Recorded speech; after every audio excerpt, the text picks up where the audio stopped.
तो भाई, now today we will be talking about brain rot. We will also be discussing brain fog and some similar concept or the sub branches. But the core idea is brain rot. Why? Last year सब जानते हैं brain rot was the word of the year. मतलब Oxford word of the year में brain rot select था। And इसके ऊपर लोगों ने जनवरी से लेके अब तक लाखों पीसेस ऑफ कंटेंट बना दिए हैं।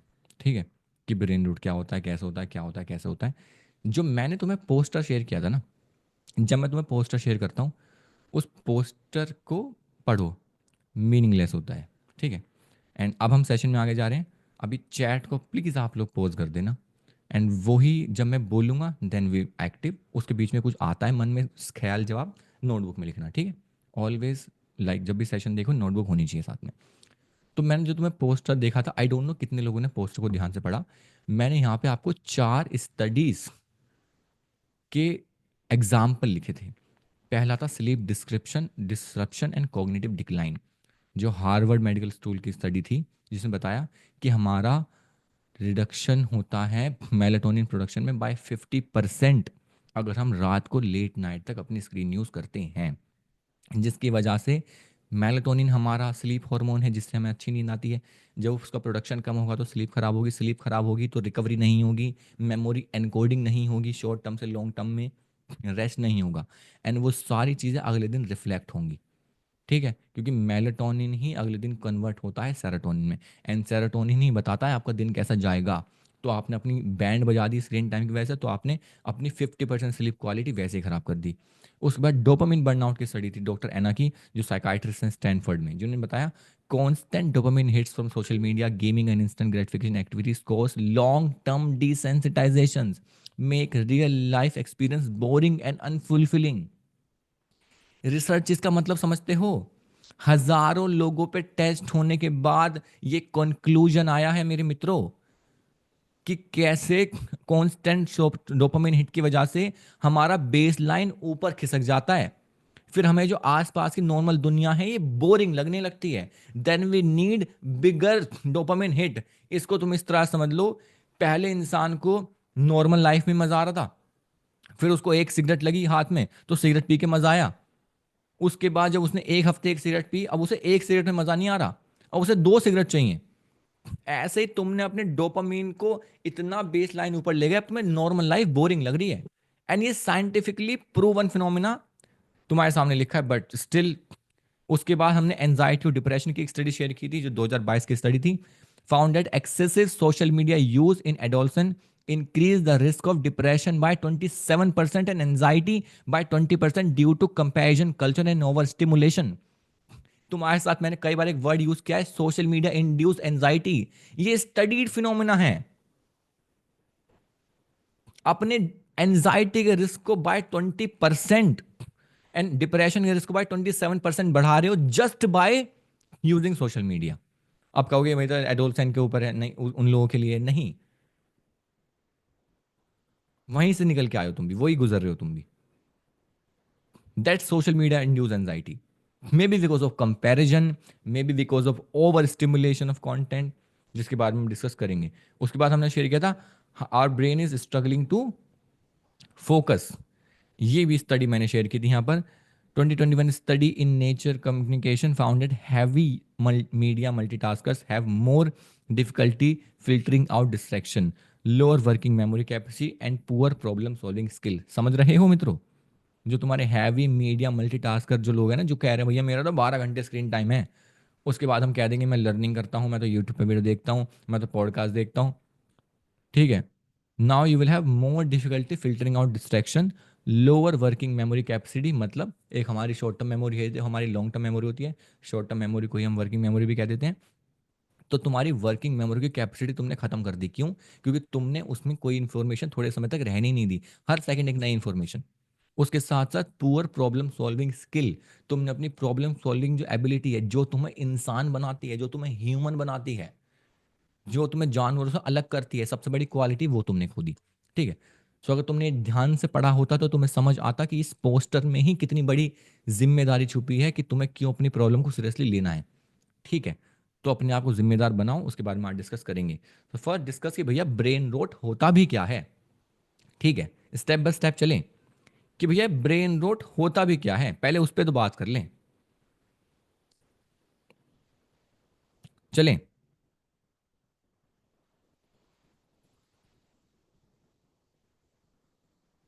चलें, बताओ बताओ। तुमसे क्वेश्चन है, पहले write down. What do you think what is brain rot?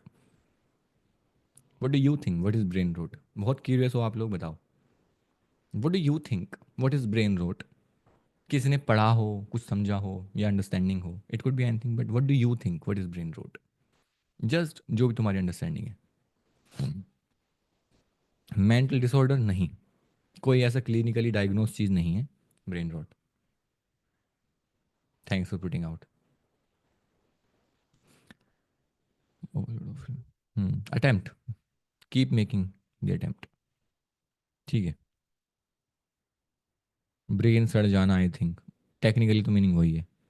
Constant stimulation की वजह से चीज़ों को क्लियरली नहीं सोच पाते, थिंकिंग एबिलिटी कम हो जाती है। when your thoughts turn into endless loop of chaotic obsessive nonsense, resting of brain doing things unintentionally and don't able to do any task। ठीक है।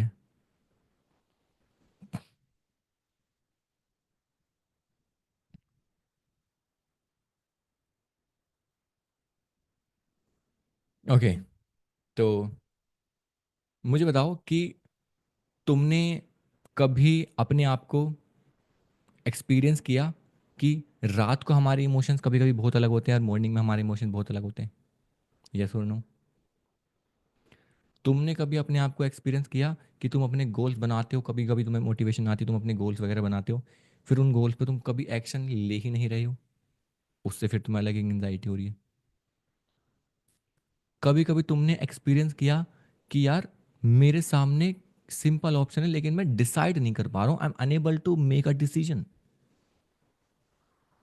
आई एम एक्सपीरियंसिंग ब्रेन फॉग, ऐसा मेरे दिमाग को किसी क्लाउड ने घेर लिया है, मैं ना डिसाइड कर पा रहा हूँ ना मैं सोच पा रहा हूँ, मैं क्लियरली सोच नहीं पा रहा। मैं जिस चीज को 1 घंटे पहले कह रही थी कि ये नहीं करना, मैं वही कर रही हूँ। मेरा शरीर मेरी लॉजिकल बात सुन ही नहीं रहा। मैं अपने आप को 36 अलार्म लगा लिए लेकिन मैं सुबह धोखा खुद को दे ही दे रहा हूं। मैं अपने आप को कल गाली दे के सोया हूं कि सोशल मीडिया नहीं चलाना, मैं फिर सोशल मीडिया चला रहा हूं। जब तुम्हारा ब्रेन रोट को समझने के लिए सिंपल चीज इतनी समझो, जब तुम्हारी प्री फ्रंटल कॉर्टेक्स जो रेस्पॉन्सिबल होती है for logical thinking, critical thinking and future planning in a simple way, जब तुम्हारी प्री फ्रंटल कॉर्टेक्स स्लो हो जाती है, वीक हो जाती है, मतलब तुम्हारा माइंड अब तुमसे इंस्ट्रक्शन नहीं ले रहा, तुम्हारे प्री फ्रंटल कॉर्टेक्स से इंस्ट्रक्शन नहीं ले रहा, अब वो इंस्ट्रक्शन ले रहा है तुम्हारे लिम्बिक सिस्टम से। लिम्बिक सिस्टम क्या है? लिम्बिक सिस्टम है हमारा ओल्ड ब्रेन, जो जंगलों में डेवलप हुआ है तुम्हारे सर्वाइवल के लिए, जहां पर तुम्हारे इमोशंस रेगुलेट होते हैं, जो डिसाइड हुआ है सर्वाइवल के लिए, फाइट और फ्लाइट के लिए। अब तुम्हारा दिमाग तुम्हारे उन इमोशन से डिसीजन ले रहा है, ना कि तुम्हारे लॉजिक से। So in a technical way this is what brain rot is. ये कोई टेक्निक, ये कोई मेडिकली स्टडीड बीमारी नहीं है, ये सिम्टम है अलग चीजों के।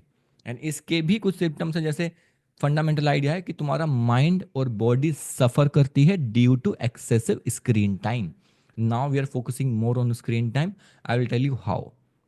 Brain rot is all about your mind and body suffers because of your screen time.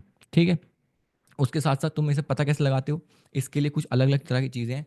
ये मैं वो चीज़ बता रहा हूँ ईमानदारी से जो मैंने अपने अंदर भी एक्सपीरियंस की है। First it's zombie scrolling. Zombie scrolling क्या भैया? जब हम किसी ना किसी सोशल मीडिया प्लेटफॉर्म पे स्क्रॉल करते रहते हैं, एक टाइम के बाद ना हमें कुछ इमोशन फील हो रहे होते, ना हमारा मन कर रहा होता, ना कुछ हो रहा होता, वी आर जस्ट स्क्रोलिंग। मेरे साथ एक बार क्या हुआ, एक बार मैं कुछ दिनों पहले, एक हफ्ता मेरा थोड़ा बड़ा वीक गया था, मैं रात को कुछ स्क्रॉल कर रहा हूँ, स्क्रॉल करने के बाद मैं लेट गया, लेटने के बाद फिर मुझे नेगेटिव थॉट्स आए, मैंने फिर फोन उठा के फिर स्क्रॉल करना स्टार्ट कर दिया, फिर मैं लेट गया, फिर नेगेटिव थॉट आया, फिर मैंने स्क्रॉल करना स्टार्ट कर दिया। नो इमोशंस, नो कुछ नहीं मेरे को फील हो रहा, मैं नम हो चुका हूँ उस टाइम पे, and I am just scrolling and scrolling and scrolling and scrolling, I am getting nothing, जो भी आ रहा है वही देखने लग रहा हूँ। सो दैट ज़ोंबी स्क्रोलिंग, ये तुम्हें पता चल जाएगा। उसके साथ साथ ये एक बहुत बड़ा सिग्नल है कि भैया ये बहुत एग्जाम्पल है तुम्हारे ब्रेन रोट का। उसके बाद है compulsive video gaming. Compulsive video gaming क्या है? जब इंसान, जो आजकल लोग वीडियो गेम खेलते हैं, चाहे पबजी हो या कोई और गेम हो, वो इतने ज़्यादा ऑब्सेस हो गए वीडियो गेम से कि उन्हें रियल लाइफ में मजा ही नहीं आ रहा। उनके दिमाग में वीडियो गेम ही चल रहा है, वही कैरेक्टर चल रहे हैं, वही ड्रेसेस चल रहे हैं, वही मिशंस चल रहे हैं। You are very compulsive with your games कि भैया तुम्हें गेम खेलोगे तो तुम अपने जोन में हो, गेम के अलावा तुम्हें नॉर्मल दुनिया लगी नहीं रही अच्छी। उसके बाद क्या है? उसके बाद है डूम स्क्रोलिंग। अब डूम स्क्रोलिंग क्या है भैया? Doom scrolling where you are constantly looking for negative information, toxic information, just to keep yourself informed. कि मैं सारी तुम्हें पता है वो तुम्हें नेगेटिव फील करा रही है, टॉक्सिक फील करा रही है, बट तुम्हें लगता है कि मैं सेफ नहीं हूं। ये आगे समझाऊंगा मैं साइंटिफिकली सारी चीजें। तुम्हें लग रहा है कि मैं सेफ नहीं हूं, and you are constantly attracting negative information. यहाँ पर ये हो गया, यहाँ पर फलाना हो गया, यहाँ पर ये टूट गया, यहाँ पर जॉब जाने वाली है, यहाँ पर एआई जॉब ले जाएगा, यहाँ पर ये कर देगा, यहाँ पर वो कर देगा। You are getting all the negative information, you are craving negative information. Why? you are getting more attracted towards negativity, but why? Just to feel safe, just to feel informed. You are not doing anything for it, but you are just craving. उसके अलावा क्या है जो तुम्हारा इस सब के बाद? सोशल मीडिया एडिक्शन है। लाइक वो तो मैं अपनी जो यार दोस्त हैं जो अच्छा कर रहे हैं लाइफ में, उनके साथ भी देख रहा हूँ आजकल। जो फाउंडर्स हैं ना बड़ी बड़ी कंपनी, उनके साथ देख रहा हूँ कि बिना रीज़न के अपने फ़ोन को चेक करना, कि कोई भी चीज़ है, थोड़ी देर अपना स्क्रॉलिंग की, स्क्रॉलिंग करने के बाद बंद कर दिया, फिर थोड़ी देर में फिर उठा लिया, फिर थोड़ी देर बाद बंद कर दिया, फिर थोड़ी देर में फिर उठा लिया, थोड़ी देर बाद बंद कर दिया, फिर थोड़ी देर में फिर उठा लिया, फिर थोड़ी देर बाद फिर बंद कर दिया। बड़े बड़े लोगों में ये चीज़ मैं एक्सपीरियंस कर रहा हूँ। चाहे उन्हें एक कभी ये चीज़ फिर मैंने अपने अंदर एक्सपीरियंस की बीच में, कि मेरे को थोड़ा एक सेकंड का ब्रेक मिला, मैंने बिना मतलब इंस्टाग्राम खोल दिया। मैंने कहा कि मैं क्यों आया इंस्टाग्राम पे? No, just pattern. मैंने बिना मतलब ट्विटर खोल दिया, मैं क्यों आया ट्विटर पे? Just pattern. It was not my conscious decision. Conscious decision क्या है कि मैंने डिसाइड किया हो कि मैं इतने बजे ट्विटर चलाऊंगा या मैं इस टाइम पे ट्विटर चलाऊंगा। नो, कौन, मैं खाली हुआ, वॉशरूम गया, मेरे को अजीब लग रहा है कि मैं खाली हाथ हूँ, फोन नहीं है मेरे हाथ में। ऐसी स्टडीज हुई हैं बहुत सारी जो ये बताती हैं कि आज के टाइम में जब एक इंसान के आसपास उसे फोन नहीं दिखाई देता ना, उसे एंजाइटी होती है, मेरा फोन का है, मेरा फोन का, मेरा फोन का है। ये एंजाइटी इसलिए नहीं कि मेरा फोन खो गया, घर में ही उसे अजीब लगता है कि मैं नॉर्मल फील नहीं कर रहा हूं बिना फोन के। Where is my phone? पागलपन सा फील होता है। आज कहीं तुम किसी जगह पे बिना फोन के चले जाओ या तुम्हारी बैटरी खराब हो जाए, तुम्हें लगता है अब जीवन में करूं क्या मैं? क्योंकि हम तो भूल गए हैं बोर होना, कि भैया बोर भी होना होता है क्या? नहीं, कुछ ना कुछ कूड़ा देख लेंगे, हमारे पास मौका ही नहीं है बोर होने का। This is what is happening around the world. This is the biggest modern problem, understand why I'm calling this a biggest modern problem? Because इसका कोई उल्टा रास्ता पीछे जा नहीं सकते। टेक्नोलॉजी कोई ना खत्म कर दोगे, फोन्स कोई ना खत्म कर दोगे, इन फ्यूचर टेक्नोलॉजी भी बढ़ेगी, फोन भी बढ़ेंगे। And I want to tell you one more thing is the evolution of psychology and evolution of attention economy. भैया इसका क्या मतलब है? साइकोलॉजी जितना प्रोग्रेस कर रही है वो करके तुम्हारा नुकसान कर रही है। क्यों? उसको ये और ज्यादा पता चल पा रहा है कि कैसे तुम्हारी अटेंशन लें। And none of us are immune to psychology. हम में से कोई भी साइकोलॉजी से इम्यून नहीं है। अगर तुम्हारे सामने कोई सुंदर लड़की, किसी लड़के के सामने कोई सुंदर लड़की देख निकलेगी तो लड़की की नजर उस तरफ जाएगी। ये साइकोलॉजिकल है, ये बायोलॉजिकल है, इससे मुड़ नहीं सकते तुम, इम्यून नहीं हो सकते। तुम्हें बहुत कॉन्शियस एफर्ट करने पड़ेंगे या एक्सटर्नल फोर्स चाहिए होगी इससे निकलने के लिए। और जैसे जैसे साइकोलॉजी प्रोग्रेस कर रही है, ह्यूमन माइंड को और ज्यादा समझ रही है, उतना ही ज्यादा तुम्हारे दिमाग पे कंपनियों को कंट्रोल लेना आसान हो रहा है। समझो मैं क्या कह रहा हूं। जितना ज़्यादा साइकोलॉजी प्रोग्रेस कर रही है, जितना ज़्यादा ह्यूमन माइंड को समझ रही है, उतना ही वो चीज़ें कंपनियों को सेल की जा रही हैं, उतनी ज़्यादा वो कंपनियां वो रिसर्चेस यूज़ कर रही हैं टू गेट योर अटेंशन। इसका क्या प्रमाण है भैया? कभी चेक करना गूगल पे कि 5 साल पहले इंस्टाग्राम का इंटरफेस कैसा था और आज का इंटरफेस देखना। तुम्हें 5 साल पुराना इंटरफेस इतना बोरिंग लगेगा, एंड आज के टाइम पे देखना इंस्टाग्राम का इंटरफेस कितना ज़्यादा अट्रैक्टिव हो गया है। डू यू नो कि जो हमारा इंस्टाग्राम अकाउंट होता है ना, हमारे इंस्टाग्राम अकाउंट पे मेरे और तुम्हारे अकाउंट पे बटन की प्लेसमेंट अलग अलग होती है। अगर मेरे में यहाँ पर बटन है तो मेरे में यहाँ पर मैसेजेस होंगे, यहाँ पर रील्स होंगी। वो हमेशा टेस्ट कर रहे होते हैं कि कौन से वाले पैटर्न से कौन सी वाली ऑडियंस प्लेटफॉर्म पर ज़्यादा समय तक रहेगी। ये बंदा मैसेजेस ज़्यादा यूज़ कर रहा है, इसके लिए मैसेजेस, ये बंदा राइट हैंड से फ़ोन चलाता है, इसके लिए मैसेजेस एक थंब के उस पे ला दो तो मेरा फ्रेंड है उसका मैसेजेस यहाँ पे आते हैं, मेरे यहाँ पे आते हैं ऊपर। That's how micro detail they are getting into, कि इस इंसान को मैं प्लेटफॉर्म पर ज़्यादा देर तक कैसे रखूं। एंड जितनी ज़्यादा साइकोलॉजी प्रोग्रेस कर रही है उतना ज़्यादा ही वो ये चीज़ कर पा रहे हैं। एंड भैया प्लेटफॉर्म पर ज़्यादा देर रखना क्यों है उनको? Now you need to understand the concept of attention economy. What is attention economy? आज के टाइम पे सबसे बड़ी करेंसी है तुम्हारी अटेंशन। एंड जितनी भी बड़ी बड़ी कंपनियां हैं उन्हें हर तुम्हारे एक सेकंड के पीछे पागल हैं, वो सब कुछ करने के लिए, कितना ही पैसा देने के लिए अटेंशन के पीछे पागल हैं। आज के टाइम पे हमें लगता है सोशल मीडिया इज फ्री। दुनिया की सबसे कॉस्टली चीज़ सोशल मीडिया है, क्योंकि वहाँ पर तुम अपनी अटेंशन दे रहे हो।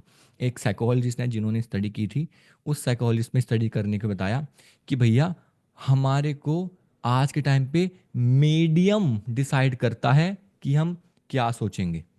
उसके बाद दूसरे साइकोलॉजिस्ट आए, उन्होंने बताया आज के टाइम पे medium, medium in the sense कि जो तुम्हारा मोड ऑफ इंफॉर्मेशन है, कि भैया मेरा इंस्टाग्राम से मैं इंफॉर्मेशन ले रहा हूँ, ट्विटर से ले रहा हूँ, टीवी से ले रहा हूँ, तो तुम इंफॉर्मेशन नहीं ले रहे हो, वो मीडियम डिसाइड करेगा कि तुम पे क्या इंफॉर्मेशन पहुंचेगी।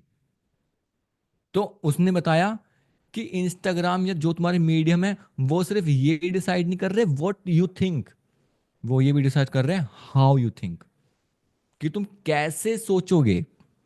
और ये क्यों हो पा रहा है? क्योंकि उनके पास तुम्हारी अटेंशन है।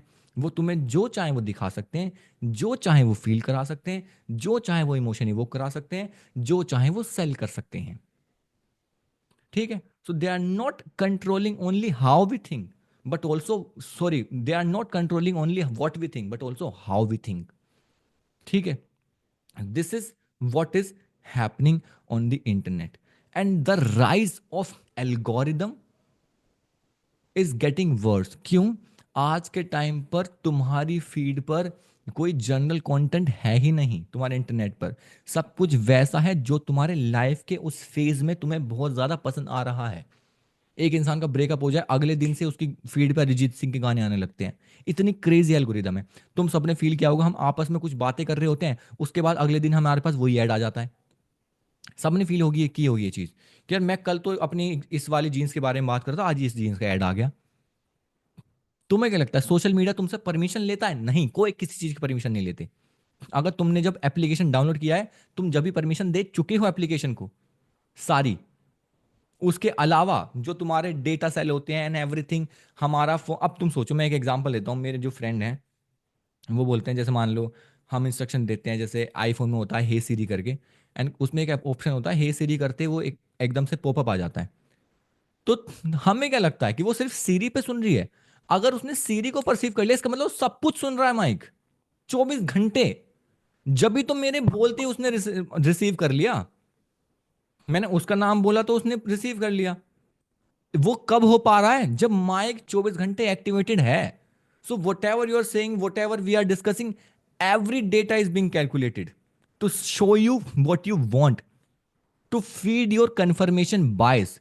क्योंकि अगर तुम्हें इंटरनेट पर वो दिखाई देगा जो तुम देखना चाहते हो, तो तुम ज्यादा देर तक रुकोगे।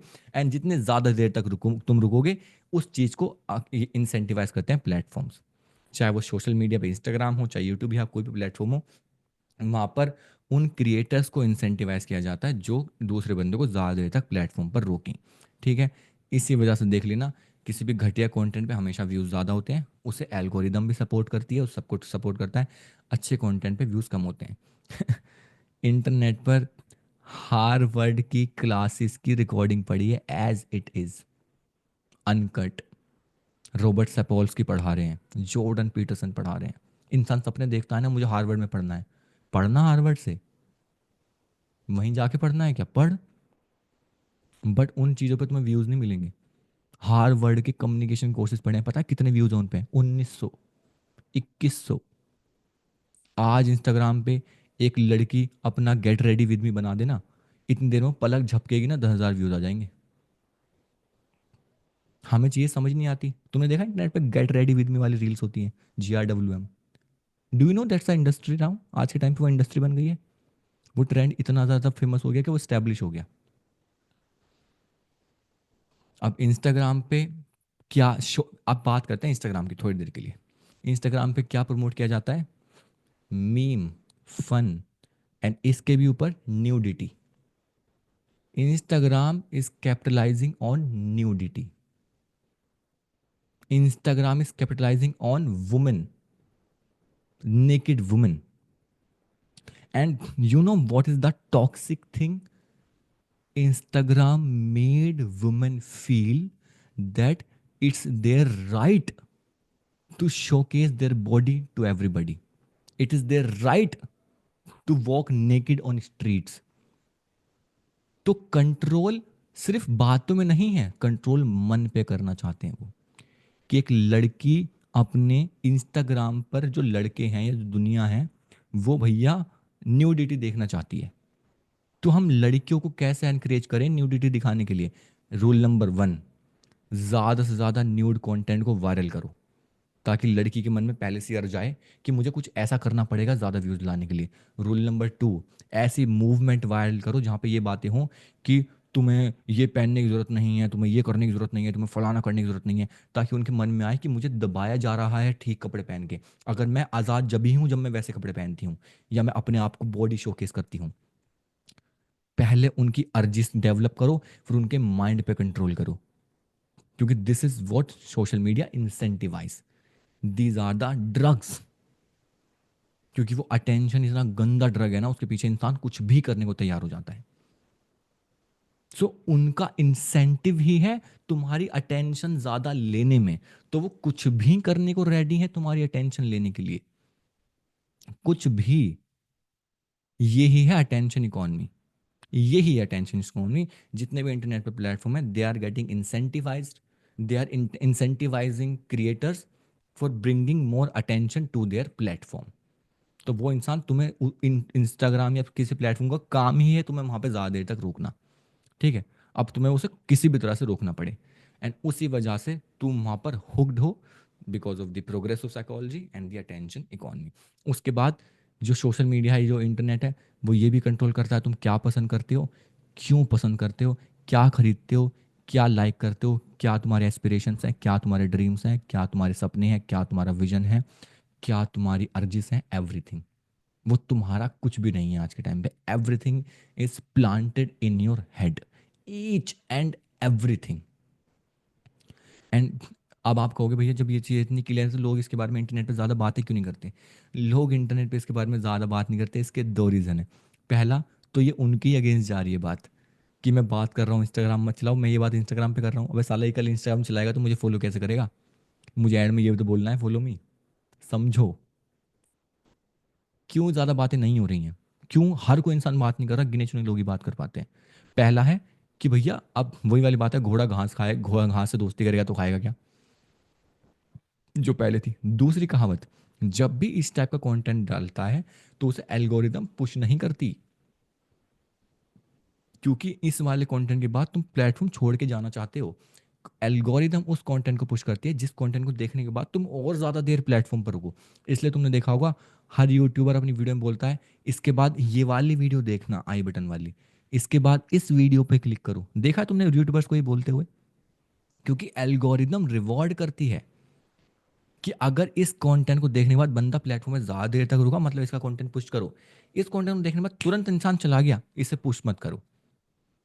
एल्गोरिदम अटेंशन को ही रिवॉर्ड कर रही है, एंड ये ही है सबसे बड़ा डेंजर। तो इस वजह से ज़्यादा बातें हो नहीं पाती और तुम तक पहुंच नहीं पाती।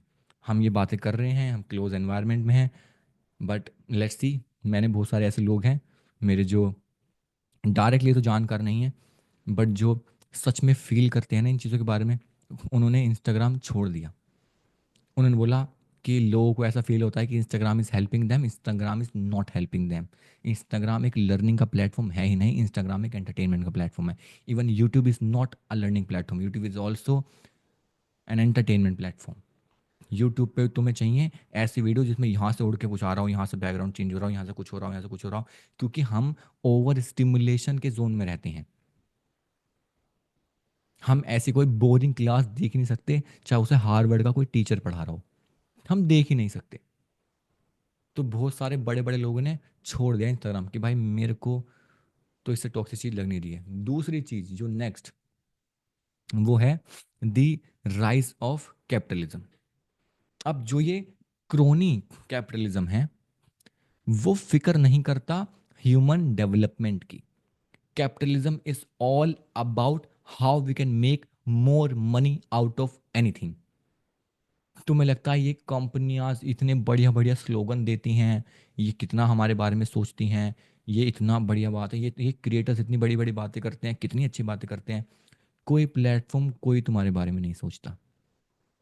पहले इंसान तुम्हें इनसिक्योर फील कराएगा, फिर इंसान पहले सोशल मीडिया पे तुम जाओगे, फिर तुम्हें बताएगा कि तू कितना गरीब है, फिर तुझे बताएगा कि तुझे ये चीज़ें नहीं मिल पा रही, फिर तुझे बताएंगे कि पैसे कमा के तू ये देख, तू दुबई घूमेगा, ये वाली गाड़ी लेगा। उसके बाद तुझे एक ट्रेडिंग का ऐप बेच देंगे, ये ले यहाँ पे बैटिंग कर, क्योंकि पढ़ना लिखना मेहनत करना तेरे बस की नहीं है, बैटिंग कर। समझ आया? This is the loop.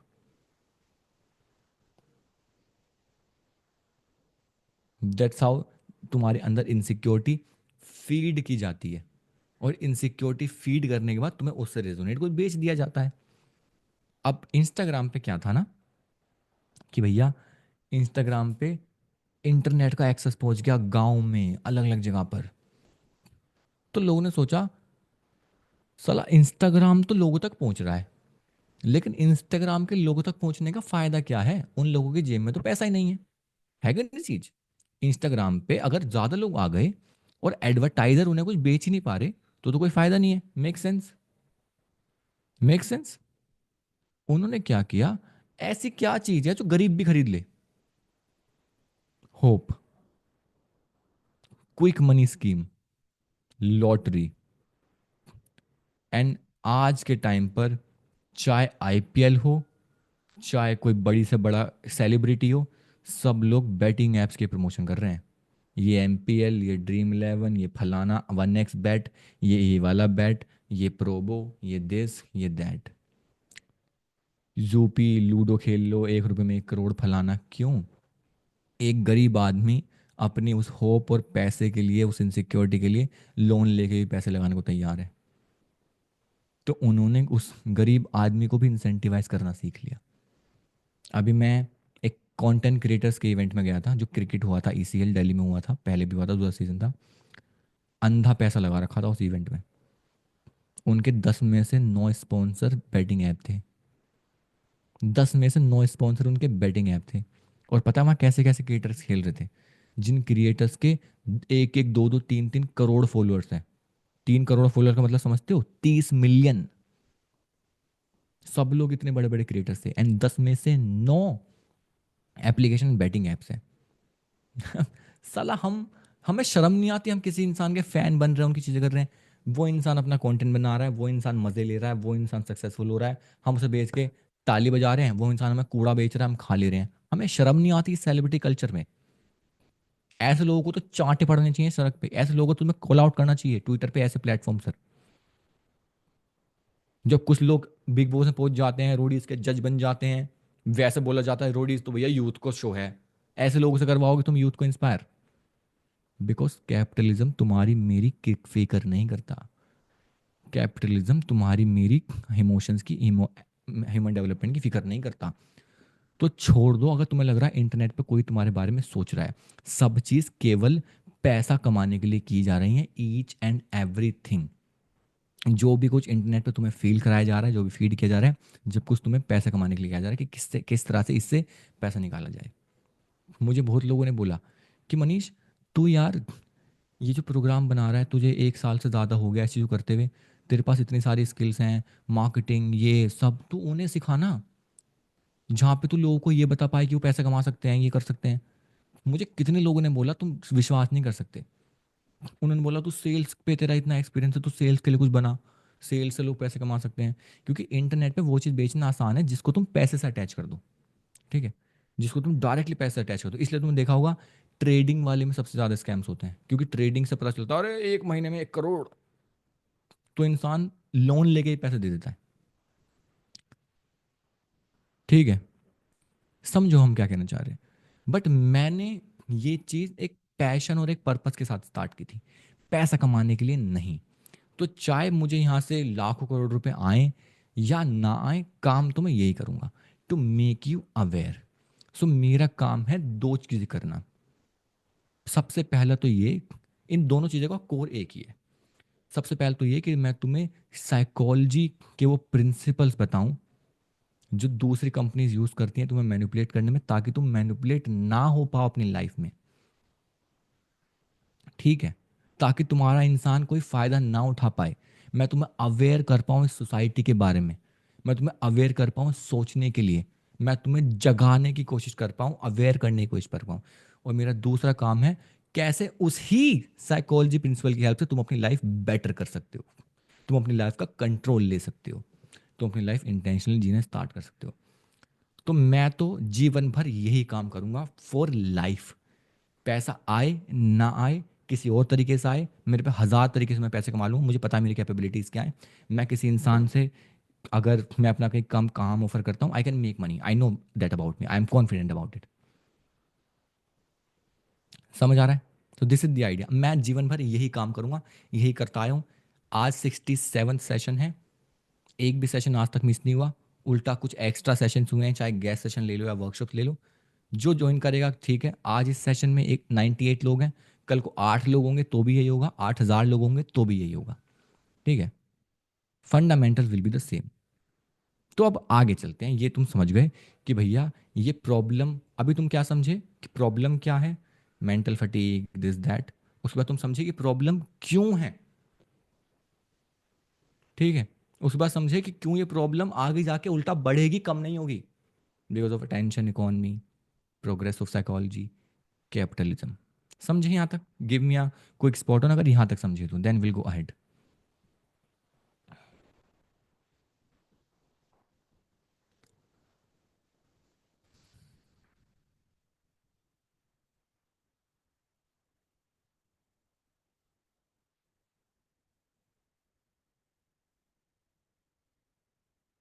समझे? तो now little bit understand the process that is going on in your head. For an example, मैंने साइंटिफिक सक्सेस मैनिफेस्टो में एक प्रोसेस शेयर किया था। अब हम बात करते हैं, जैसे ब्रेन फॉग के बारे में डिस्कस कर लेते हैं। मेरे को बहुत लोग बोलते हैं भैया मुझे ब्रेन फॉग हो रहा है, मुझे ब्रेन फॉग हो रहा है। What is brain fog? Brain fog is nothing but mental fatigue, जहाँ पे तुम फोकस नहीं कर पाते एंड तुम रियलिटी से डिस्कनेक्टेड फील करते हो। ठीक है, हमारे को क्लैरिटी फील नहीं होती, focus decision making challenges feel होते हैं। एंड ब्रेन फॉग के रीज़न क्या हो सकते हैं, किस वजह से ब्रेन फॉग होता है? There are 3 to 4 reasons. सबसे पहला lack of sleep, second is stress, fourth is hormonal changes, and fifth is poor nutrition. ठीक है, तो ब्रेन रोट की वजह से हमारी स्लीप चैलेंजेस होते हैं एंड स्लीप चैलेंजेस की वजह से ब्रेन फोग होता है। तो मतलब ये सारी चीज़ें कनेक्टेड हैं।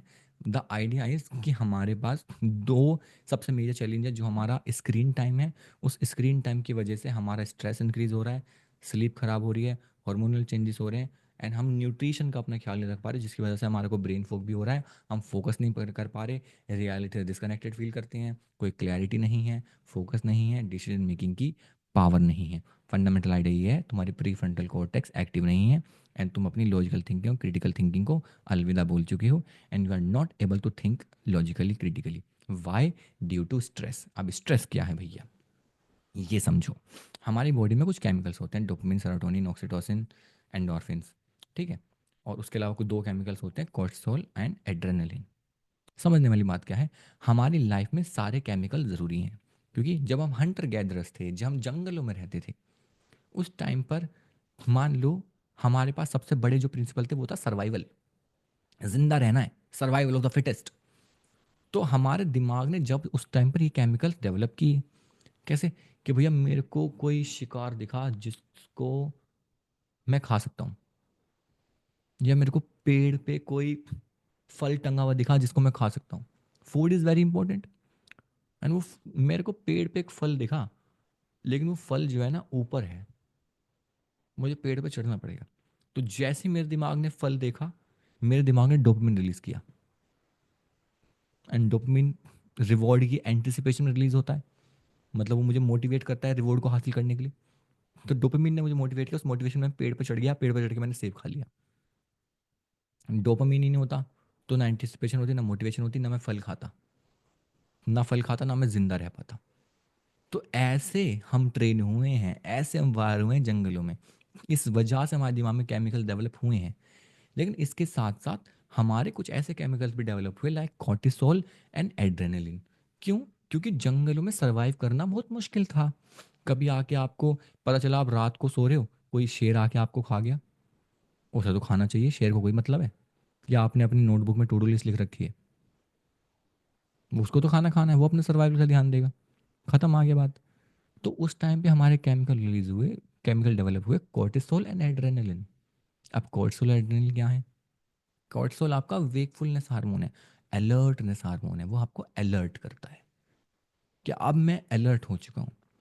तो हमें उस अलर्ट रहने के टाइम पर हम नेगेटिविटी के अगेंस्ट अलर्ट रहते हैं कि कुछ हम कुछ आ ना जाए, इधर से कोई ना आ जाए, उधर से कोई ना आ जाए, मुझे एक्टिव रहना ज़रूरी है। तो कॉर्टिसोल लेवल बढ़ते हैं तो हम अलर्ट होते हैं, उसके साथ साथ हमारा स्ट्रेस भी बढ़ता है।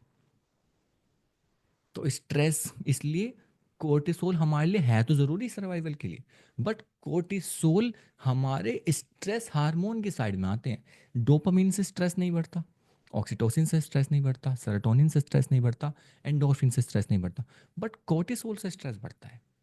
ज़्यादा तो हर केमिकल का नुकसान है, लेकिन कोर्टिसोल का नुकसान ज़्यादा है। सेम एड्रेनलिन, एड्रेनलिन तो रिलीज हुआ आपको लड़ने के लिए तैयार करने। मान लो शेर आ गया आपके सामने, अब क्या करोगे तुम? भागोगे, लड़ोगे, छुप जाओगे, क्या करोगे? तो तुम्हें और ज्यादा एक्सट्रीम अलर्टनेस चाहिए तुम्हारी बॉडी में, वो तुम्हें एड्रेनलिन प्रोवाइड करता है, जिसकी वजह से तुम्हारा और स्ट्रेस नेक्स्ट लेवल जाता है, हार्ट बीट धक धक धक धक, दिल ऐसा लगता है भारी आ जाएगा। इसी वजह से तुमने कभी ना कभी ऐसी खबर सुनी होगी अखबार में कि जैसे हम एक बार जब मेरठ में रहते थे ना, तो हमारे गली से दूसरी गली की एक खबर आई थी। खबर क्या थी? तुमने भी कभी ना कभी सुनी होगी ऐसी खबर, कि एक अंकल रहते थे। वो अंकल रात को लगभग 1:30 बजे के आसपास घर जा रहे थे अपना, और उन्हें लगभग 5-6 कुत्तों ने घेर लिया, एंड वो कुत्ते उन पे भौंकने लगे बहुत ज़्यादा। एंड उन अंकल को उस मोमेंट पर हार्ट अटैक आ गया and he got died. What is that? Adrenaline इतना ज़्यादा ऊपर चला गया, हार्ट बीट लिमिट के बाहर चली गई कि हार्ट अटैक आ गया, सिंपल। समझ रहे हो? तो ये चीज़ें हमारे लिए ज़रूरी थी, कोर्टिसोल और एड्रेनलिन, लेकिन इन्हीं की वजह से ये थोड़े स्ट्रेस वाले हार्मोन बन गए। अब होता क्या है, अब जब तुम normal day to day life जी रहे होते हो, एंड जैसे ही तुम स्ट्रेस फील करते हो, स्ट्रेस कैसे फील कर सकते हो? फ्यूचर को सोच के स्ट्रेस फील कर सकते हो, ब्रेकअप की वजह से स्ट्रेस फील कर सकते हो, आपकी टू डू लिस्ट पूरी ना हो इस वजह से स्ट्रेस फील कर सकते हो, आपका मॉर्निंग रूटीन पूरा नहीं हुआ इस वजह से स्ट्रेस फील कर सकते हो, सोशल मीडिया पे कुछ देख लिया इस वजह से स्ट्रेस फील कर सकते हो। कुछ भी हो सकता है। जैसे तुम स्ट्रेस फील करते हो, तुम्हारे कॉर्टिसोल लेवल बढ़ने स्टार्ट होते हैं। जब तुम्हारे कॉर्टिसोल लेवल बढ़ने स्टार्ट होते हैं, स्ट्रेस बढ़ना स्टार्ट होता है, तुम्हें तुम्हारी बॉडी परसीव करती है that this is a danger situation. सबसे पहले मुझे अपने आप को सेव करना है, और उसे सेव करने के लिए हमारी बॉडी जो भी उसे सेफ्टी के लिए करना होता है करती है। मतलब कंजर्वेशन ऑफ एनर्जी, मतलब I have to be prepared, मुझे लड़ना पड़ सकता है, I need more energy, I have to be prepared, मुझे लड़ना पड़ सकता है, आई नीड मोर फूड। इसलिए तुमने देखा होगा कभी कभी स्ट्रेस में नींद ज़्यादा आती है और भूख ज़्यादा लगती है, कि तुम सो के उठने के बाद भी एनर्जेटिक फील नहीं करते, या तुम हमेशा फ्रिज में जाके कुछ ना कुछ ढूंढ रहे होते हो। ठीक है? दूसरा, to cope up with this stress we need other chemicals like dopamine. तो तुम इस स्ट्रेस से कोप अप करने के लिए सोशल मीडिया पे स्क्रोलिंग स्टार्ट कर देते हो, जूम स्क्रोलिंग, ताकि तुम कोप अप कर पाओ इस स्ट्रेस के साथ कुछ हैप्पी हार्मोन से। तो तुम्हारा वहाँ पे स्ट्रेस बढ़ रहा है, वो स्ट्रेस तुम्हें एनकरेज कर रहा है और डोपामिन लेने के लिए। वो स्ट्रेस तुम्हें मैनेज कर रहा है और ज़्यादा गलत एक्टिविटीज़ में जाने के लिए, लाइक पॉर्न देखने के लिए, अलग चीज़ें करने के लिए, just to make you cope up with that stress. तुम सेफ हो, तुम्हें कोई खतरा नहीं है, जंगल में नहीं हो, तुम अपने घर में हो, but because of that projection जो तुम्हारी तरफ आया है इंटरनेट से या किसी लोगों से, उस स्ट्रेस ने तुम्हारा कोर्टिसोल लेवल बढ़ाया। Now you are feeling that you are not safe. अब तुम फाइट और फ्लाइट मोड में आ चुके हो भाई। अब वो स्ट्रेस हार्मोन तुम्हारे दिमाग में डेवलप हो चुके हैं भाई। ठीक है, अब तुम्हें चाहिए सेफ्टी। और जब इंसान सेफ्टी ढूंढता है तो फ्यूचर की प्लानिंग कोई कर पाएगा, अपने टू डीज कोई करे, पहले मैं सेफ तो रह लूँ। फाइट और फ्लाइट मोड में लड़ना पड़ सकता है, खाना ढूंढोगे, कुछ और करोगे, स्क्रोलिंग करते रहोगे। नाउ इसी को क्या, इसी मौके पे जब तुम्हारा स्ट्रेस डेवलप होता है, इसी मौके पे तुम्हारी जो लॉजिकल थिंकिंग है वो खत्म हो जाती है। यहीं पे तुम्हारा ब्रेन फॉग डेवलप होना शुरू होता है। ठीक है, हो क्यों रहा है? सोशल मीडिया की वजह से मोस्टली आज के टाइम पे। Social media induce anxiety and all other things, and that is why it is happening. तो समझ आया व्हाट इज द प्रोसेस, हो क्या रहा है? समझ आया ब्रेन में हो क्या रहा है? जो तुम्हारा लिम्बिक सिस्टम है वो कंट्रोल ले रहा है कि मेरे को सर्वाइवल वाले इंस्टिंक्ट चाहिए अभी, खाना, रेस्ट। अब मेरे सर्वाइवल इंस्टिंक्ट एक्टिवेट हो गए। अब मेरे दिमाग को गवर्न प्री फ्रंटल कॉर्टेक्स नहीं कर रही, जो ये कह रही थी अबे आज के मुझे 4 टास्क पूरे करने हैं। अब मुझे गवर्न मेरा लिम्बिक सिस्टम कर रहा है कि भाई सेफ रहना है। इसलिए तुम ना क्लियरली सोच पा रहे, ना डिसाइड कर पा रहे, ना एम्बिशियस हो पा रहे। तुम्हें लग रहा है कि मैं कल ही तो गोल लिख के सोया था, मैं आज ही पूरे नहीं कर पा रहा, because of that stress, because of that mental clarity. यहाँ तक समझ आई बात? तो इसी की वजह से देन यू मोस्टली आज के टाइम पर, पहले के टाइम पर तो क्या था, जब इंसान ऐसी चीज़ें फील करता था ना, तो उसके बाद अब मुझे डोपामिन चाहिए अपने दिमाग को अच्छा फील कराने के लिए।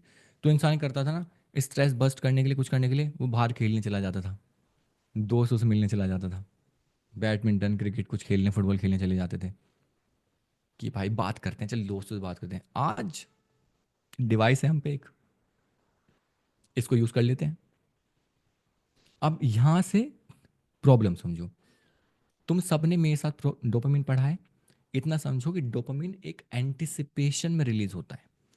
तो जैसे तुम एक रील अगली खोलने वाले होते हो, तुम्हारा डोपामिन स्पाइक होता है। जब तुम इस रील को देखते हो फिर नीचे चला जाता है, अगली पे जाने वाली बात हो फिर स्पाइक होता है, फिर नीचे चला जाता है।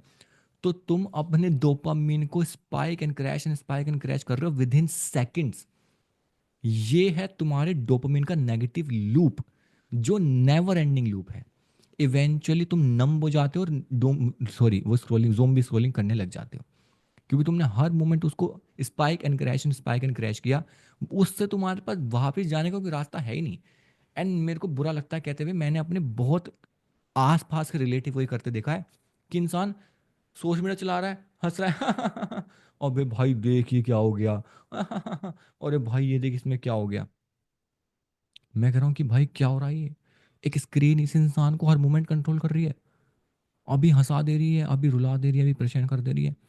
तो मेरा रिसेंटली एक एग्जांपल है, ऋतिक एक मेरा फ्रेंड है, हम उनकी सोसाइटी में थोड़ा दूर रहता है। तो ऋतिक की सोसाइटी में लिफ्ट से हम जा रहे थे, 9th फ्लोर पे उसका घर है। तो हम लिफ्ट में गए, वहाँ पे एक जोमेटो वाले भैया थे। आजकल कोई जोमेटो वाला हो, स्विगी वाला हो, कैब वाला हो, रिक्शे वाला हो, सब फ़ोन पे सिर्फ रील्स देखते हैं। ठीक है, एक इंसान खाली नहीं रहता, लिफ्ट में जा रहा है तो रील देख रहा है, साइकिल पे जा रहा है तो भी एक हाथ से रील देख रहा है। मैं तो ऐसे ऐसे लोग देखे हैं जो गाड़ी चलाते चलाते रील स्क्रॉल करते हैं।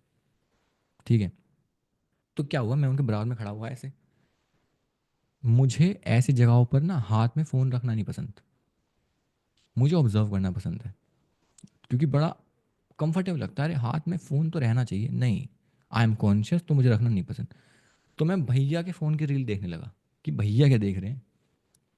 तो भैया की रील पे एक वीडियो आई जिसमें एक बच्चा था, उसके हाथ पैर नहीं थे, एंड वो किसी, क्या होता है वो रोलर, छोटा सा स्केट बोर्ड पे जा रहा था। मेहनत कर रहा था, कुछ कर रहा था, तो भैया उस रील को देखा। मैं कहा चलो देखा। उन्होंने फिर रिप्ले करी, उन्होंने तीसरी बार चलाई, उन्होंने चौथी बार चलाई, उन्होंने पांचवी बार चलाई, उन्होंने छठी बार चलाई, उन्होंने सातवीं बार चलाई, उन्होंने आठवीं बार वो रील चलाई और फिर फ़ोन बंद करके रख दिया। तो ऋतिक हंसने लगा कि उन्होंने आपकी वजह से फ़ोन रख दिया क्योंकि आप उनके फ़ोन में झांक रहे थे। तो भैया बोले कि अरे नहीं नहीं यार, इनकी वजह से नहीं रखा मैंने, मैं तो वीडियो देख के दिमाग ख़राब हो गया इसलिए रख दिया। बेचारा बच्चा कितनी मेहनत कर रहा है, हाथ पैर नहीं है। अब मेरे इस एग्जाम्पल का मतलब ये नहीं है कि भैया क्या हम इनसेंसिटिव हैं या ये हो जाए वो हो जाए, बट नहीं, there is a consciousness torch in your head.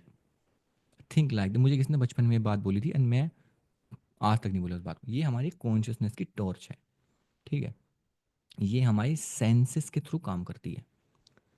अब ये जो कॉन्शियसनेस की टॉर्च है, अब उनके सामने वो नेगेटिव इमोशन आया वो वहाँ ले गए, कुछ मीम आ जाएगा दोस्त ने भेजा वो वहाँ ले जाएंगे, कुछ डरावनी इन्फॉर्मेशन आ जाएगी वहाँ ले जाएंगे, कुछ ट्रेड स्टॉक मार्केट गिर गई वो वहाँ ले जाएंगे। तुम मेरे को एक बात बताओ, मैं और तुम यहाँ पे बात कर रहे हैं, इस समय भी कहीं ना कहीं पे मर्डर हो रहा है, कहीं ना कहीं पे एक्सीडेंट्स हो रहे हैं, कहीं ना कुछ ना कुछ नेगेटिव हो रहा है, कुछ ना कुछ हो ही रहा है। वो चीज़ जैसे तुम्हारे सामने आ जाती है हम उसके बारे में बहुत ज़्यादा पागल हो जाते हैं, चाहे वो हमारे को इम्पैक्ट करे या ना करे। what you need to do, you need to take the control of this conscious torch in your hand, कि मैं डिसाइड करूंगा मेरी कॉन्शियसनेस कहाँ फोकस करेगी। आई विल डिसाइड कि मेरी कॉन्शियसनेस किधर फोकस कर रही है। ये चीजें डिसाइड नहीं करेंगी, आई विल डिसाइड।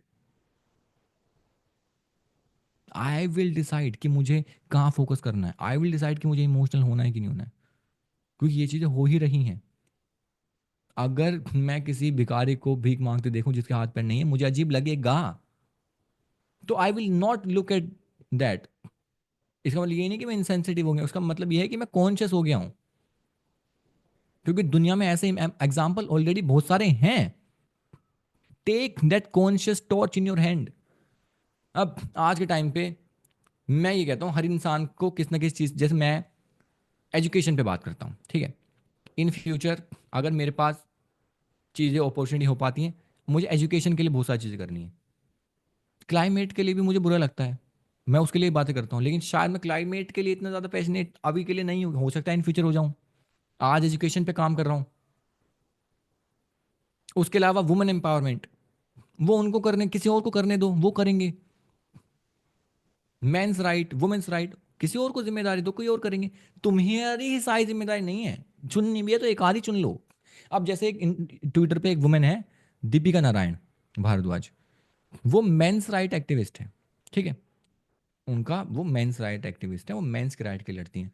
जो डाइवोर्स के बाद बहुत ज़्यादा एलिमनी वाले केसेस आ रहे हैं, जो फ्रॉड केसेस आ रहे हैं, जो फेक रेप केसेस में लड़कों को फंसा दिया जाता है, तो उनके नीचे बहुत सारे लोग कमेंट करते हैं, अरे आ गई लड़कों के बचाने, तुम्हें नहीं पता लड़कियों के साथ क्या होता है, तुम्हें नहीं पता लड़कियों के साथ ये होता है वो होता है। अरे होता होगा, उनका जो काम है उन्हें करने दो ना। वुमेन राइट वाला काम कोई और कर रहा है, उसको करने दो ना। वो बेचारे भी ऑब्लिगेशन में आके उसे लिखना पड़ता है कभी कभी लड़कियों के बारे में। अरे उसका फोकस मेंस राइट पे है तो उसको रहने दो। उन्होंने कॉन्शियसली डिसाइड किया है, I will not talk about climate change. क्या क्लाइमेट चेंज प्रॉब्लम नहीं है? I will not talk about food and poverty. क्या प्रॉब्लम नहीं है? I will not talk about feminism. क्या प्रॉब्लम है? I choose to talk about men's right because I feel the most for this particular topic. Let her talk about it. क्यों तुम उस इंसान से सब कुछ जानना है? किसी और को करने दो ना। सेम विद यू, तुम्हारी जिम्मेदारी नहीं है हर इमोशन, इंस्टाग्राम को इमोशन तुम्हारे को फील कराते रहना। यू नीड टू डिसाइड कि मुझे कहां फोकस करना है, क्योंकि जिस भी चीज को देखोगे फोकस होगा। अरे मेरे दोस्त बोलते हैं भाई तू रील नहीं देखता। अरे मुझे पता है, मेरे को मुझे भेजा है तुमने रील, अगर कुछ फनी कंटेंट है तो मुझे फनी लगेगा, मैं भी तो इंसान हूं, मैं भी साइकोलॉजी से इम्यून नहीं हूं। पर मैं हर समय पे अफोर्ड कर सकता हूं क्या? अंदर ही कर जाते भाई इसने भेजी है मुझे भेजनी है, नहीं देख पाता, मैं नहीं कर पाता। कभी कभी टाइम मिलता है करते हैं। I will not let the algorithm decide how I feel. I will not let the algorithm decide how I feel. I will decide how I feel.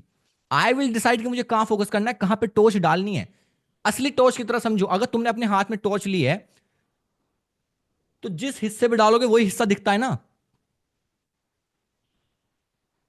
कभी तुम ऐसा कर सकते हो कि तुम सीधा चल रहे हो, पीछे टॉर्च डाल के चलो? कोई सेंस है उस बात का? तुम टॉर्च कहां डालोगे? सोचो, जहां मुझे जाना है. तुम अगर रास्ते पे चल रहे हो, टॉर्च साइड में डाल के चलोगे क्या? समझो प्रैक्टिकली. एक इंसान टॉर्च किधर डायरेक्शन में पॉइंट करेगा? जिस डायरेक्शन में उसको जाना है. सोशल मीडिया तुम्हारी 10 जगह टॉर्च डलवा रहा है, क्या वहां तुम्हें जाना है? नहीं. तुम्हारा गोल है, मेरे को यूपीएससी क्रैक करना है, तो वहां तुम्हारी टॉर्च है, उस रास्ते में जो करना है वो करो, ना कि इधर ना कि उधर. इसलिए मैंने तो प्रोग्राम में बोला, यूपीएससी एस्पिरेंट है और नहीं करना चाहता, मत आओ, मत डालो यहां टॉर्च. मुझे कोई जरूरत है? ज्यादा लोग अफिलिएट आएंगे, ज्यादा पैसा आएगा, नहीं कमाना वो वाला पैसा. आप यूपीएससी की तैयारी कर रहे हो, 4 महीने बचे हैं, 6 महीने बचे हैं, 100% फोकस वहां जाना चाहिए, तुम्हारी टॉर्च वहां होनी चाहिए, ना कि अफिलिएट पे. करो तैयारी अपनी. आई केयर अबाउट दीज थिंग, इसलिए मैं मना कर पाता हूं, इसलिए हिम्मत आ पाती है मना करने की. यही चीज हमें इंसान बनाती है, जो हम पे चॉइस होती है. When we choose to do something. हम में और जानवर में सिर्फ इतना ही फर्क है, हम चुनाव कर सकते हैं. वो कॉन्शियसनेस है हमारे अंदर चुनने की, वो चेतना है हमारे अंदर चुनने की. ज्यादा आध्यात्मिक ना लगे तो मैं बोल नहीं रहा हूं, बट यही सच्चाई है. हमारे भी हाथ पैर हैं किसको मार के खाने के, बट हम चुन सकते हैं कि मार के नहीं खाना. जानवर चुन नहीं सकता, वो नेचर की मशीन है. एक शेर को शिकार करके खाना, शिकार करके ही खाएगा. कोई मोरालिटी का भाषण नहीं चाहिए उसे. तुम चुन सकते हो, मार के खाऊं कि काट के खाऊं कि तोड़ के खाऊं कि कैसे खाऊं. यही अलग बनाता है तुम्हें इंसानों से, जानवरों से. बट नहीं, सलाह हमें जानवर की, रहना ही जानवर की तरह है ना. हमें तो रहना ही जानवर की तरह है. तुम मुझे ये फील कराओ, मैं ये करने को तैयार हो जाऊंगा. तुम मुझे ये फील कराओ, मैं ये करने को तैयार हो जाऊंगा. तुम मुझे ये फील कराओ, मैं ये करने को तैयार हो जाऊंगा. नहीं, you need to eliminate. This is my torch, and मुझे इस डायरेक्शन में जाना है, तो मैं इस डायरेक्शन में टॉर्च मारूंगा. मुझे मेरा टॉर्च मार के क्या होता है? रास्ता दिखाई देता है. रास्ता दिखाई देता है तो क्या होता है? रास्ते के चैलेंजेस दिखाई देते हैं, रास्ते की स्पीड ब्रेकर्स दिखाई देते हैं. तो जहां जाना है वहां टॉर्च मारो ना. नहीं, मुझे सब कुछ जानना है, मुझे साला, मैं तो, अब तुम कहोगे भैया कि थोड़ा बहुत ही जाने, नहीं. इंफॉर्मेशन होना अच्छी बात है चीजों को लेकर, but that information should not drive you, should not control your emotions. Understand. I have not asked to chat. समझ आ रहा है तुम्हें? नोटबुक में लिखो जो लिखना है, not in the chat section, till I ask you to. I am lenient in 1000 ways, but when I'm teaching, I want you to be serious. Understand first.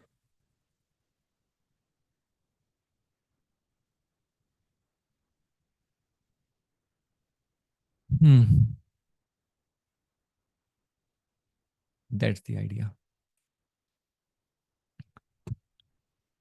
Oh, so when it comes to social media and your screen time, maybe YouTube and maybe Instagram, the first thing you need to do, मैं solution पे बात करूंगा.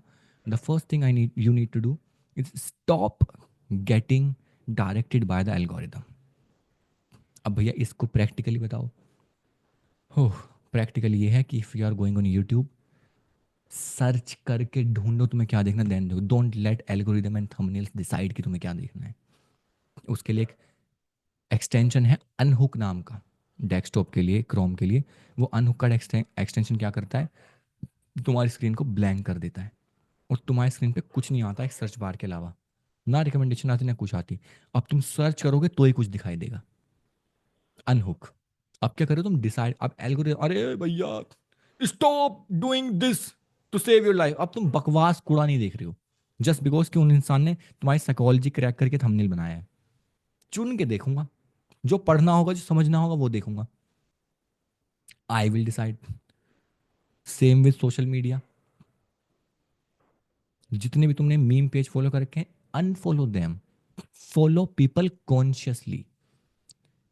And तुम्हारे को content follow करो जिसको तुमने follow किया है।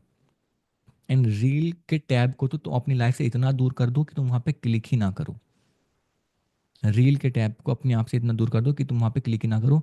यूज योर फीड, क्योंकि फीड होती है क्रोनोलॉजिकल ऑर्डर में, फीड क्रोनोलॉजिकल ऑर्डर में नहीं होती। Sorry, reel tab chronological order में नहीं होता, वो रैंडम होता है, वो एल्गोरिदम बेस्ड होता है। फीड क्रोनोलॉजिकल ऑर्डर में होती है कि पहले उनका कंटेंट आएगा जो तुम्हारे दोस्त यार मित्र हैं, जिनको तुमने फॉलो किया है, उसके बाद उनका कंटेंट आएगा जिनको तुमने फॉलो नहीं किया है। ट्विटर तो और भी ब्यूटीफुल है, उसमें दो अलग टैब है। फॉर यू का अलग है जो एल्गोरिदम बेस्ड है, एंड फॉलोइंग का अलग है कि मैं वही देख सकता हूँ जिसको मैंने फॉलो किया है। So be conscious about what you're consuming because you are not superhuman. You are a human. You are not immune to psychology. तुम किस चीज़ को देख के अनदेखा करना मुश्किल है, किस चीज़ को देख के कंट्रोल करना मुश्किल है। यू नीड टू डिसाइड कि मुझे टॉर्च कहाँ डालनी है, मुझे क्या देखना है, मुझे किस चीज़ के बारे में कॉन्शियस होना है। You need to decide that. समझ आया? ठीक है। And most another point that I want to discuss here is, currently we are discussing the problem only, solution पे आएंगे। हम समझ रहे हैं प्रॉब्लम क्या है, इसके कॉन्सिक्वेंसेस क्या हैं। ठीक है, तो इसके नोट्स में मिल जाएंगे, वहाँ पे तुम्हें एक बेटर स्ट्रक्चर होगा। बट मुझे कुछ पॉइंटर डिस्कस यहाँ करनी नहीं है, मुझे कन्वर्सेशन करनी है तुम्हारे साथ। तो जो कन्वर्सेशन में इंटरेस्ट है मैं उनसे बात कर रहा हूँ। मोस्ट ज़्यादा लोगों की लाइफ की बैंड बजी पड़ी है। तुम्हारी बात नहीं कर रहा मैं, चाहे उसकी 18 साल एज हो या 40 साल एज हो, लाइफ की बैंड बजी पड़ी है। Physical, mental, social, financial, spiritual, हर जगह से। आत्मज्ञान तो बहुत दूर की बात है, उसे तो अपनी हेल्थ ठीक नहीं है। मैंने जितने भी स्पिरिचुअल लीडर से बात करी है ना, मैंने बोला कि आप पहली चीज़ क्या रिकमेंड करते हो, कहते हैं पहली चीज़ मैं रिकमेंड करता हूँ फिजिकल हेल्थ। सब ने उन्होंने बोला कि आप पहले फिजिकली ठीक करो अपने आप को। समझ आया? सबसे पहली चीज़ रिकमेंड करते हैं, solve physical health for you first. बाहर में गया तुम्हारे स्पिरिचुअल। ठीक है, तो शुभ आप अपना नंबर ड्रॉप कर दो, टीम विल हेल्प। समझ आ रहा है? तो हमारी लाइफ की बैंड बजी पड़ी है। ऐसे कैसे भाई, कैसे आप कैसे कह सकते हो बैंड बजी पड़ी है? आज इस सेशन के बाद ना, नेकेड अपने शीशे के सामने खड़े होना, सच्चाई दिख जाएगी। Do you feel confident? बिना कपड़ों के शीशे के सामने खड़े हुए कॉन्फिडेंट फील होता है? फर्स्ट मैट्रिक, येस और नो आंसर मिल जाएगा। मुझे मत दो आंसर, मुझे चाहिए भी नहीं। दूसरा मैट्रिक, क्या तुम्हें हेल्दी हो तुम? हेल्दी कैसे पता चले? कल जाओ टेस्ट कराओ अपना, ब्लड टेस्ट। 2-2,500 रुपये लगेंगे तुम्हारे, कई सारे 80-85 टेस्ट हो जाएंगे। गेट योर मार्कर्स डन, अपने vitamin from D12 to calcium to everything, your LFT KFT everything. Let's talk practicality. Look at yourself in the mirror naked. Do you feel confident? Yes no answer it. Do you feel healthy? First go to check your medical condition. 2-2,500 में खून लेके जाएगा, urine sample लेके जाएगा, test करके report आएगी। Report को देखो, डॉक्टर को दिखाओ, वो डेफिशिएंसी बताएं, पहले वो खाओ, पहले फिजिकल पे काम करो। विटामिन B12 या डी तुम्हारा कम होगा, वो बताएगा डॉक्टर, या जो भी कम होगा पहले उसको ठीक करो। Step number 1। देन उसके बाद तुम अपने आप से सवाल पूछो मेंटली, मेरे को ऐसी पेन पेपर लेके बैठो, कौन कौन चीज़ें हैं जो मुझे बोदर करती हैं, तुम्हारे पन्ना भर जाएगा। क्योंकि बैंड तो बजी पड़ी है ना लाइफ की। फिजिकल की बैंड बजी पड़ी है, ना कॉन्फिडेंट हूँ, ना हेल्थ ठीक है। मेंटल की बैंड बजी पड़ी है, साला अभी तक उस ब्रेकअप से बाहर नहीं आ पाया हूँ। एक लड़की से ब्रेक हुआ तो 4 बार उसकी प्रोफाइल जाके देखता हूँ, फोटो तक मेरे पे डिलीट हुई नहीं आज तक। जो 2 साल पहले मेरा इंटरव्यू में मुझे रिजेक्ट किया था, आज तक मुझे चीज़ बोदर करती है वो, कि मैं इंग्लिश नहीं बोल पाता था इसलिए मुझे रिजेक्ट कर दिया। मेरे घर वाले मेरे छोटे भाई को ज़्यादा प्यार करते हैं, मेरी वाइफ ये करती है, फलाना करती है, मेरे पापा ने मुझे पढ़ने के लिए बाहर नहीं जाने दिया, हजार तरह की चीज़ें बोदर करती हैं। तुम्हें बैंड बजी पड़ी तुम्हारी in that sense. Look at you naked mentally, that will give you certain answers. उसके अलावा तुम अपनी फाइनेंशियल सिचुएशन देखो, बैंड बजी पड़ी है। आज पैसा है नहीं, कल का ख्याल है नहीं। ना आज पैसा है ना कल का ख्याल है, बैंड बजी पड़ी है। सोशल, साला मैं अपनी सोसाइटी के गार्ड से बात नहीं कर पाता, बात करता हूँ मैं नेटवर्किंग की। मैंने क्यों बोली ये वाली बात? मैंने बोली जब तुम ये असेसमेंट करोगे ना, तुम्हें पता चलेगा कि मेरी लाइफ की बैंड बजी पड़ी है। मेरी हिम्मत भी कैसे हो जा रही है इंस्टाग्राम खोलने की 1 मिनट के लिए भी। पता है क्यों हिम्मत हो जा रही है? Because you are using social media as an escape. That's escapism, that's a proper philosophy. You are escaping life, you are choosing to escape life, not to face life. You need to face the reality and you have to try to change it if it is possible to change. Whether we if I talk about क्या मैं किसी ऐसे इंसान को वापस ला सकता हूँ जिसकी डेथ हो गई है? No, I can make him proud जहां पर भी वो हैं by doing things right now. Financial situation ठीक नहीं ठीक कर सकता हूँ? Of course yes. बट तुम्हारे को उन चीज़ों पे जब तुम नज़र डालते हो ना तो एंजाइटी होती है। Again loop, anxiety, stress, cortisol, loop समझो। Then you use social media as a distraction, as an escape, कि तुम्हें वो सब फील ना हो। क्या वो सब लाइफ में ठीक हो गया? नहीं, धज्जियां उड़ी पड़ी तुम्हारी बहन उसकी। जिसने बोला ना मैं ये 3 घंटे इंस्टाग्राम चलाता हूँ, तुम्हें तो चांटा मारना चाहिए जैसे मिल्खा सिंह ने चांटे मारे थे अपने पिक्चर में शीशे के सामने खड़े होके। ना मुझ पे कोई स्किल है, ना मेरी शक्ल सूरत पे मैं काम कर रहा हूँ ग्रूमिंग पे, ना मुझे बोलने की तमीज़ है, फोकस करना तो मुझे आता नहीं है। हालत मेरी देख लो, वैसा मैं पतला हूँ, पेट मेरा भार है, 10 मिनट चल के मुझे थकान हो जाती है, खेलना कूदना मुझे आता नहीं है, हाथ पैर मेरे मुड़ते नहीं है, अकड़न 24 घंटे रहते हैं, ना नींद आती ना उठा जाता। बट मैं इंस्टाग्राम चला रहा हूँ, शर्म आती है थोड़ी। वो शर्म ही करेगी कुछ बदलाव, लेकिन मैं उस तरफ देखना नहीं चाहता, मैं शर्म करना नहीं चाहता, इसलिए मैं एस्केप करता हूँ। क्या शर्म ना करके बचाव हो सकता है? नहीं। वो कब हो पाएगा? जब तुम्हारे पास एस्केप करने का ऑप्शन ही ना हो, इसलिए एलिमिनेशन की बात होती है कि एलिमिनेट डिस्ट्रैक्शन। समझ आ रहा है? सो ये हमारा आइडिया है, ये हमारी सोच है। फंडामेंटल समझ आया क्या है? कि you are using social media as an escape. क्या ये चीज़ अग्री करते हो तुम लोग अभी यहाँ पर कि हाँ हमारी लाइफ फिक्स नहीं है हर एस्पेक्ट में? येस और no? Do you agree that your life is not fixed in all the aspects? Yes और नो? जो कहता है भैया हर एस्पेक्ट में फिक्स्ड है, 1 रुपए का भी मेंटल टेंशन नहीं है, बॉडी तो ऐसी है कि भैया अगर मैं टी शर्ट उतार दूँ तो यहाँ पे तो लड़कियां कूद जाएं सोसाइटी के 20-20 फ्लोर से, यहाँ तो लाशें बन जाएं। और पैसा तो ऐसा तैर रहा है कि मैं सोता हूँ उठ के देखता हूँ पैसा,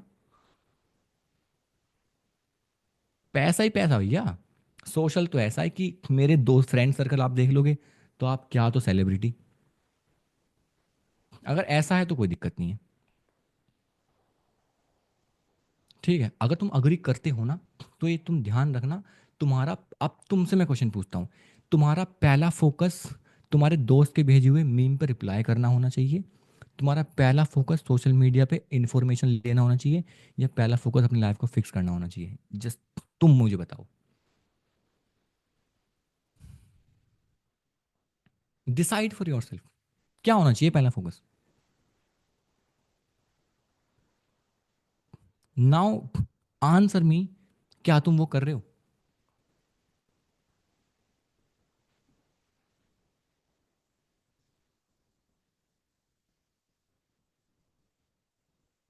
जब तुम वो चीज़ कर नहीं रहे हो, यू नो होगा क्या? तुम्हारी डिज़ायर्ड लाइफ में एंड तुम्हारी करंट लाइफ में हमेशा एक गैप होगा, एंड वो गैप कभी भी तुम्हें खुश नहीं रहने देगा, चाहे तुम कुछ भी हासिल कर लेना। या तो फिर तुम्हें कबीर बनना पड़ेगा कि रिनाउंस कर दो, सब कुछ त्याग दो कि मुझे चाहिए ही नहीं, because not wanting something is similar to having it, but that's a different conversation. Achieving something और having something is easier than renouncing it. ये थोड़ा ज़्यादा फिलोसफिकल हो जाएगा तो यहाँ नहीं जाएंगे। सिंपल चीज़ ये समझो कि जब तक तुम्हारी डिज़ायर्ड लाइफ में और करंट लाइफ में बहुत बड़ा डिफरेंस रहेगा, you can not feel fulfilled. ठीक है, चलो आगे चलें दोस्तों।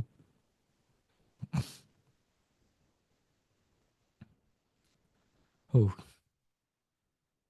क्या क्या बाकी है? हम्म।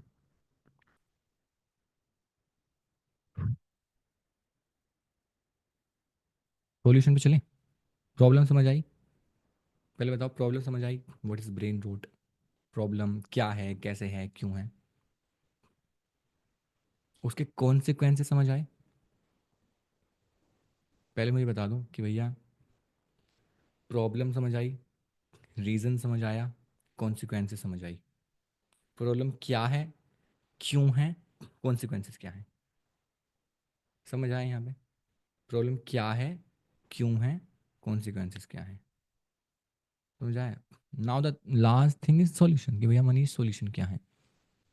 तो सॉल्यूशन ये है कि हमारा जो माइंड है, हमारा माइंड इवॉल्व हुआ ही नहीं था इतने ओवर स्टिमुलेशन के लिए। पहले तो होता क्या था, जब हम छोटे थे बचपन में, एंड होपफुली बचपन में सभी छोटे होते हैं तो बचपन में क्या होता था कि जब हम बोर होते थे ना, तो बोरियत से क्रिएटिविटी निकल के आती थी। मैं और मेरा दोस्त रावण बनाया करते थे जब दशहरा आता था। नहीं आता था तो कुछ और करते थे, घर पे कुछ तोड़ फोड़ करके बना देते थे। घर में कुछ, मेरा एक मतलब मेरे दोस्त का एक छोटा भाई था, वो कुछ अलग अलग चीज़ें बना रहा है घर में बैठ के। कुछ नहीं तो हम खिलौने तोड़ के उनकी चुंबक ही निकालने लग जाते थे, वहां से कुछ खेलने लग जाते थे। कुछ और क्रिएटिव, कुछ और creative, we use to have fun creatively. क्यों? क्योंकि हम जिस चीज़ को सबसे बुरा मानते हैं, बोर्डम, बोर्डम से ही क्रिएटिविटी निकल के आती है। आज के टाइम पे तो हम पे मौका ही नहीं है बोर होने का। आज के टाइम पे तो हम पे मौका ही नहीं है बोर होने का। तो इसलिए हमने अपनी क्रिएटिव एबिलिटी ध्वस्त कर दी, खत्म कर दी। ये भी कॉन्सिक्वेंसेस का पॉइंट है वैसे तो, मैं थोड़ा आगे लेट बता रहा हूँ। उसके अलावा जो हमारा अल्टीमेट पोटेंशियल हम अचीव कर सकते थे, वो पोटेंशियल हमने यूज़ नहीं किया, क्योंकि हमने अपना सारा समय दिया गलत चीज़ों को। तो हमने अपना पोटेंशियल खो दिया, हमने अपनी क्रिएटिव एबिलिटी खो दी। ये लॉन्ग टर्म कॉन्सिक्वेंसेस है और ये इतने पेनफुल है ना, मुझे दुख होता है ये बोलते हुए भी। क्यों खो दिया? क्योंकि ये जो हमारे दोस्त, मतलब दुनिया आगे बढ़ते बढ़ते जो हमारी कलेक्टिव रिवायरिंग हो गई है, भैया कलेक्टिव रिवायरिंग क्या होती है? जैसे कि आज के टाइम पे मेघा, शशांक या प्रांशी का ही अटेंशन स्पैन लो नहीं है, सबका लो है, बिकॉज ऑफ द टेक्नोलॉजी। समझ रहे हो मैं क्या कहना चाह रहा हूँ? ये है कलेक्टिव रिवायरिंग। हम सब आज के टाइम पे, कुछ एक दो लोग सोशल मीडिया के एडिक्ट नहीं है, मेजॉरिटी लोग एडिक्ट है। ये होती है कलेक्टिव वायरिंग। हम इस तरह से डिज़ाइन कभी थे ही नहीं। हमारा दिमाग इतनी जल्दी इंफॉर्मेशन प्रोसेस करने के लिए रेडी था ही नहीं। हमारी वर्किंग मेमोरी को भी समय लगता है उसे एनकोड करके लॉन्ग टर्म मेमोरी में जाने के लिए, जिसका काम करता है हिपोकैम्पस, जो हमारे ब्रेन का एक पार्ट है।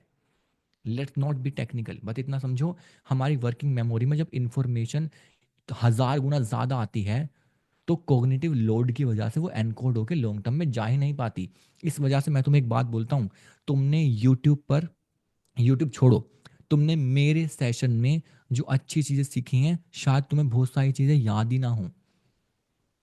क्यों? तुमने, क्योंकि उसके बाद 1000 इंफॉर्मेशन फोन से घुसा दी, तुमने अपनी मेमोरी को मौका ही नहीं दिया एनकोड करके लॉन्ग टर्म में जाने का। That's cognitive overload. समझ आ रहा है क्या कहने की कोशिश कर रहा हूं मैं? ठीक है, तो हम गुजर रहे हैं एक हिस्ट्री के बहुत ही ज़्यादा खतरनाक टाइम से, जिसमें हम एक कलेक्टिव रिवायरिंग फेस कर रहे हैं। अब कहोगे भाई कलेक्टिव रिवायरिंग कैसे, दिमाग तो बन गया, बन गया नहीं। You need to understand the concept of neuroplasticity. हर बार बताया, आर ब्रेन चेंजेस हमारी हैबिट्स की वजह से। ठीक है, तो व्हाट हैपेंस इज, जब न्यूरोप्लास्टिसिटी एक डायरेक्शन में हो सकती है ना, उसकी ब्यूटी है कि वो दूसरी डायरेक्शन में भी हो सकती है। टफ होगा, चैलेंजिंग होगा, मुश्किल होगा, लगेगा कि मैं क्या कर रहा हूँ ये। जस्ट लाइक कि अगर तुम अपना एक स्टडी हुई थी जिसमें बोला गया था 5 दिन के लिए अपने फ़ोन से दूर रहना है, तो पहले दिन तो इंसान ऑलमोस्ट पागल हो गया था, दूसरे दिन इंसान और एंशियस फील किया, ऐसे 5 दिन आते आते उसने लोगों से कनेक्शन बिल्ड करनी स्टार्ट की, ऐसा कुछ था। ठीक है, तो समझने वाली बात क्या है कि वो न्यूरोप्लास्टिसिटी दूसरी तरफ भी हो सकती है। मतलब तुम अपने दिमाग को ट्रेन कर सकते हो to do the hard things, like reading a book. सोचो हम कैसी दुनिया में आ गए कि बुक पढ़ने को हम हार्ड बात बोल रहे हैं। आज से 10 साल पहले कोई ये बात कर रहा होता ना, चांटे पड़ते कि बुक पढ़ना तो सबसे आसान है, हार्ड काम तो धूप में कुल्हाड़ी चलाना है। मैं भी कितना, मेरे को अजीब लग रहा है बोलता हुआ कि हम, मैं हार्ड काम में बुक पढ़ने को कर रहा हूँ, but that's the new reality. So you can train yourself for the hard things, to take action for your goals, to work for more number of hours. To work out for your physique. समझ रहे हो? अब तुम उसे train कर सकते हो, धीरे धीरे टाइम लगेगा, धीरे धीरे होगा। कैसे होगा उसको मैं बताऊंगा, and you can fix your life. जैसे ब्रेन फोग 4 चीज़ों की वजह से होता है। ब्रेन फोग की मैं बात करूँ, जहाँ तुम फोकस नहीं कर पाते, तुम किसी चीज़ पे सोच नहीं पाते, तुम्हारे को क्लैरिटी नहीं है, मेंटल फनी, तुम बर्न आउट फील कर रहे हो। जिसे मैंने बताया था स्लीप, न्यूट्रिशन, और क्या क्या बताया था, व्हाट वाज इट? हाँ, स्लीप, न्यूट्रिशन, स्ट्रेस और तुम्हारे हार्मोनल चेंजेस। तो सबसे पहले हम अपनी उन चैलेंजेस को सॉल्व करेंगे जो सॉल्व की जा सकती हैं आसानी से। उसमें क्या है? तुम्हारा स्लीप। तो first you need to fix your sleep. Step one ध्यान रखना, जैसे मैं आपको बताता हूँ। अभी रिसेंटली कुछ टाइम पहले आई वॉज नॉट फीलिंग वेल। ठीक है, मैं भी मनुष्य हूँ, मैं भी उसी रास्ते से गुजरता हूँ। So I was not feeling well. तो जब मैं वे अच्छा फील नहीं कर रहा था, तो मैंने क्या किया, मेरे पास कई सारे दिमाग में थॉट्स आ रहे थे, ये हो रहा होगा, वो हो रहा होगा। मैंने दुनिया भर की साइकोलॉजी पढ़ रखी है, तो कभी कभी वो मेरे सर पे हावी होती है। ठीक है, अब सत्य तो स्वीकार करना पड़ेगा। तो बट टू अश्योर, खुद को अश्योर रहने के लिए मैंने अपने बायोमार्कर्स टेस्ट करवाए। मैंने अपना हेल्थ का टेस्ट कराया। क्यों? क्योंकि मैं पहले ये समझना चाहता हूँ कि जो प्रॉब्लम मैं फेस कर रहा हूँ वो फिजिकल है कि साइकोलॉजिकल है। मतलब मेरे को साइकोलॉजिकली स्ट्रेस मेरे को ऐसा फील करा रहा है नेगेटिव, या मैं फिजिकली ठीक नहीं हूँ। हम कभी कभी हमें लगता है हम साइकोलॉजिकली ख़राब है, लेकिन हमारे फिजिकल मार्कर ख़राब होते हैं। फिर मैंने अपना टेस्ट कराया। उस टेस्ट कराने के बाद मेरे बॉडी के मार्कर्स जो थे वो बहुत अच्छे थे। तो मेरे को अश्योरिटी मिल गई कि भाई मैं फिजिकली फिट हूँ, जो मेरे साथ चैलेंजेस हैं वो साइकोलॉजिकल हैं।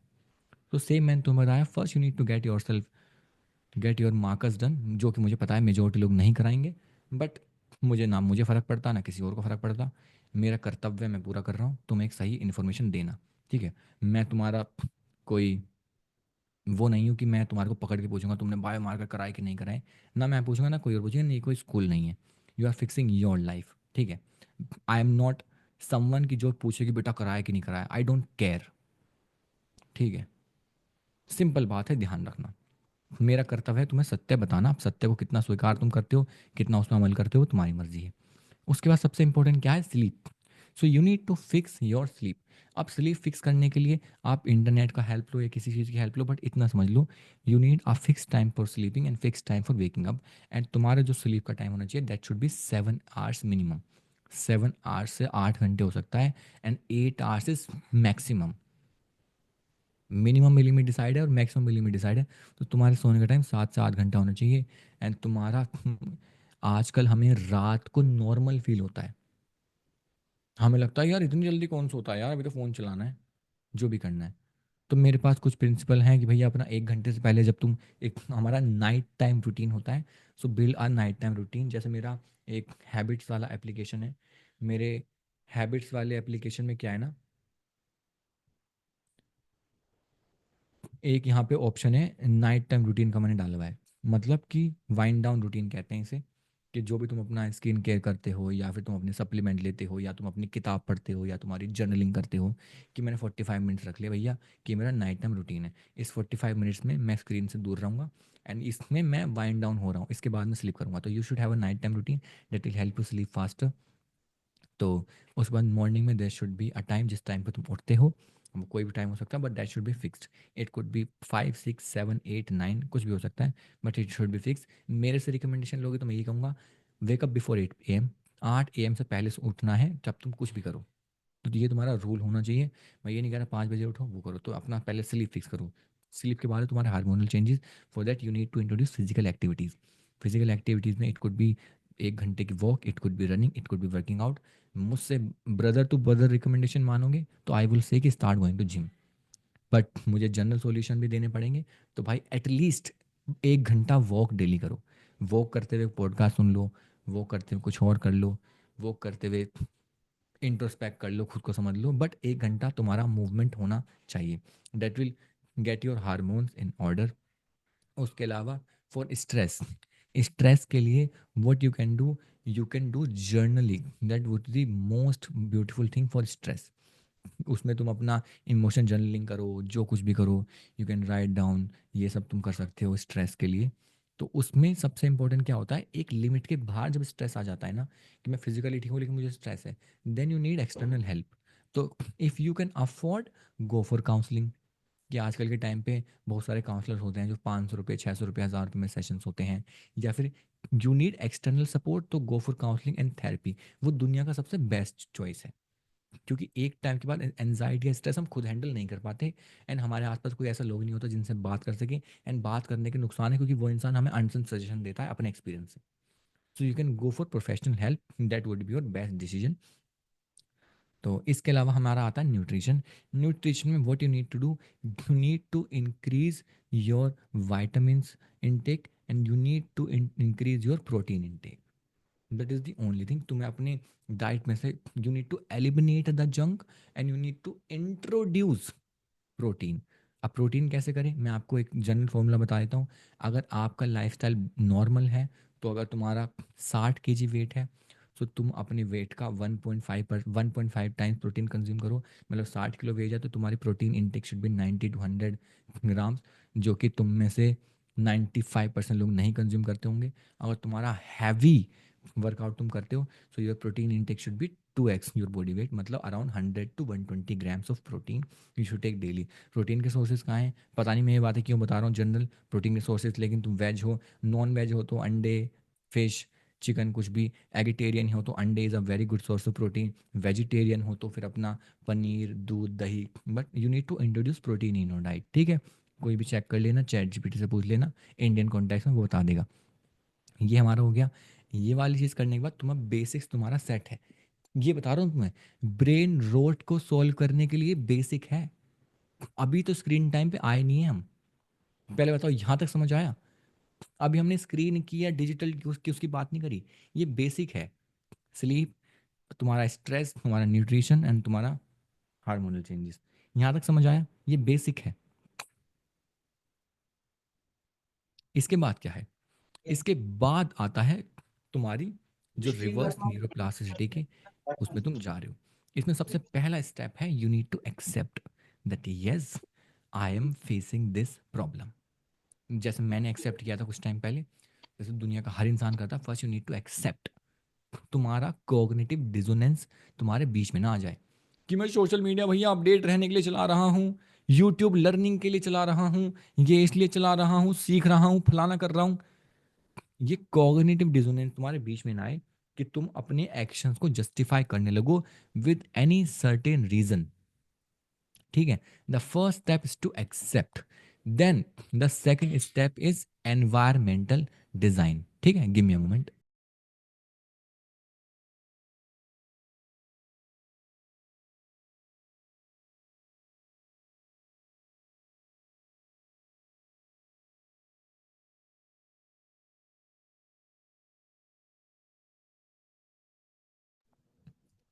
ठीक है, the second step is environmental design. अब एनवायरमेंटल डिजाइन का क्या मतलब है?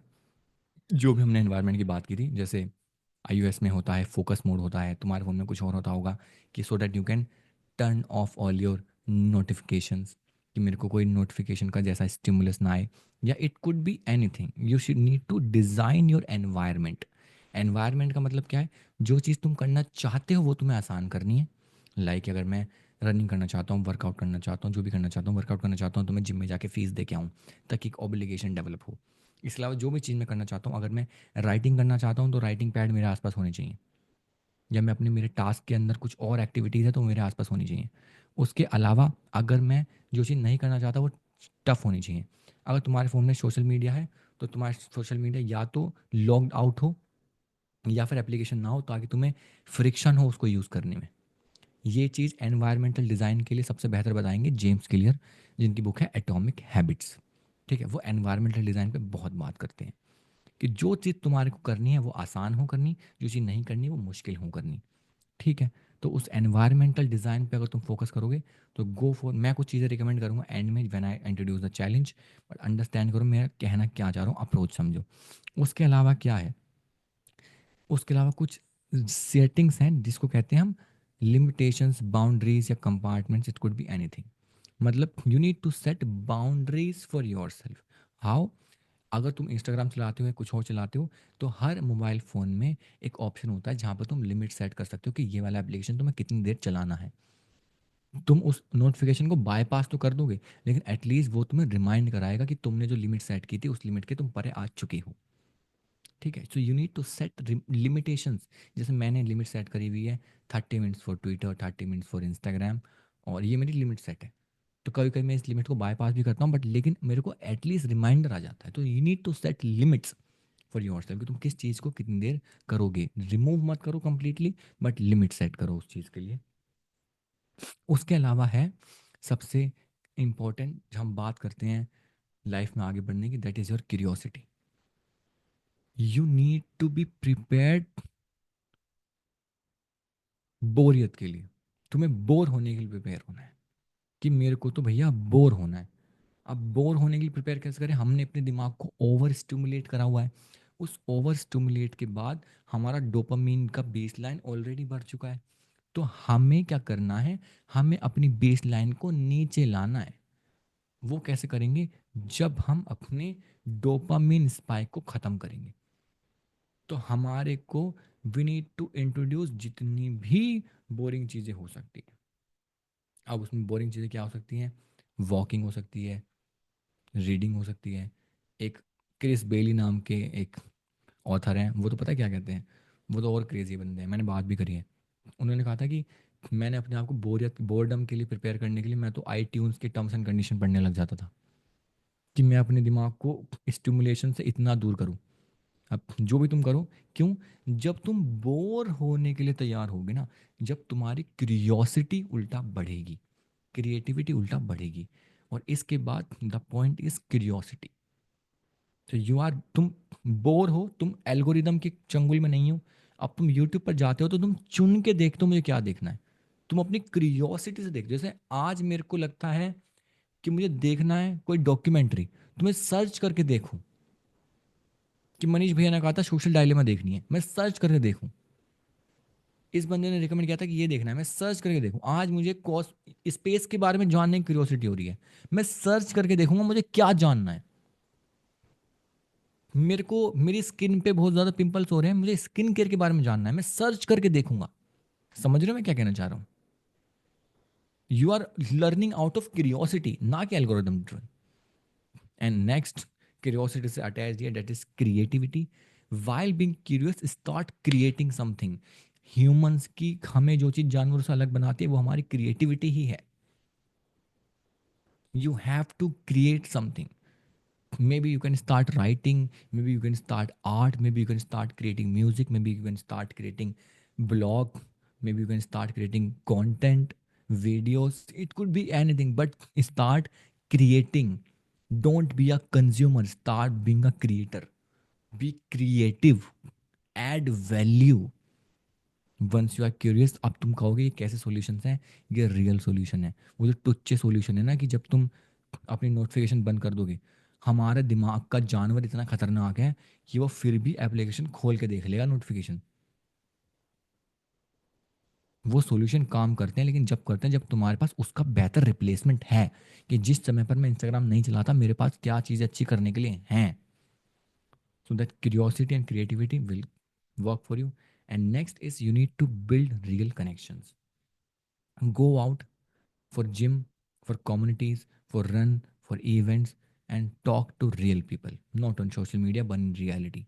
Because you have no idea, तुम कहोगे, तुम पता क्या फील करोगे कि मैं इंटरनेट पर कितना अलग इंसान हूँ और रियलिटी में कितना अलग इंसान हूँ। तुम्हारी पर्सनैलिटी में कॉन्ग्रुएंस ही नहीं है उस लेवल पर भी। So you need to develop that. ठीक है, बिल्ड रियल कनेक्शन लोगों के पास जाके। And you need to do your prefrontal cortex training. अब प्री फ्रंटल कॉर्टेक्स ट्रेनिंग क्या है? इट मीन्स तुम अपनी लॉजिकल थिंकिंग को प्रायोरिटी दे रहे हो, and you need to train your mind for that. इसको कैसे ट्रेन करने का एक तरीका है। एक तरीका इसमें यह है कि भैया मैं अपने दिन का एक इम्पॉर्टेंट टास्क रखूंगा, एंड मेरा टास्क होगा कि मेरे दिन में कुछ और पूरा हो ना हो, लेकिन मेरा ये टास्क जरूर पूरा होना चाहिए। जैसे कि मुझे ये वाले चैप्टर्स कंप्लीट करने हैं, जैसे मुझे ये वाला कोर्सेज कंप्लीट करने हैं, मुझे ये वाली सेल्स कॉल्स निपटानी है। It could be anything, but there should be one task जो तुम्हें कंप्लीट करना ही करना है। जहाँ पर तुम अपनी प्रॉपर लॉजिकल थिंकिंग को प्रायोरिटी दे रहे हो, ना तुम अपनी बॉडी की सुन रहे हो, ना तुम अपनी लिम्बिक सिस्टम की, ना तुम अपनी इमोशंस की, ना तुम किसी की। You are only stick to your logical self. ठीक है, यहाँ तक समझ आया? तो इसके बाद जो मेरा रिकमेंडेशन है आज के लिए, केवल दो रिकमेंडेशन है मेरे। The first recommendation is atomic habits and the second recommendation is the social dilemma.